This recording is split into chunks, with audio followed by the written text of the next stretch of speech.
La liberté d'expression, c'est la capacité que doivent avoir les citoyens d'exprimer leurs opinions, leurs avis, de débattre dans un cadre qui permette l'exercice de cette liberté, c'est-à-dire débarrasser à la fois des contraintes politiques que peuvent être la censure, les limites que peuvent mettre les régulateurs ou les États, mais aussi débarrasser de la désinformation, de la manipulation, de la haine et de tout ce qui, hélas aujourd'hui, vient polluer le débat public.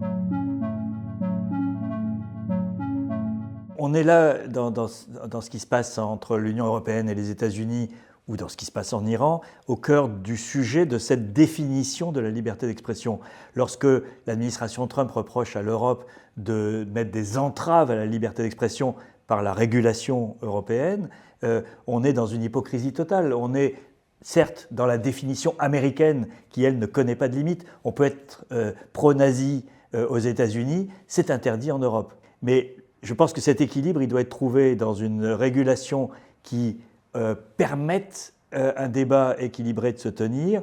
Et évidemment, on a l'extrême absolu de l'autre côté, qui est les coupures d'Internet par le régime iranien et la censure chinoise, ou des entraves absolument énormes à la liberté des citoyens.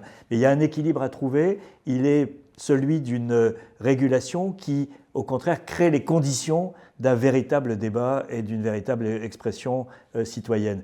C'est très difficile à définir parce qu'on est dans une abstraction, on n'est pas dans quelque chose d'objectif, mais je pense qu'il faut éviter les deux écueils qui sont ceux de cette liberté totale qui est en fait la porte ouverte à une nouvelle forme de censure et celle de la censure traditionnelle qui est celle d'empêcher la libre expression.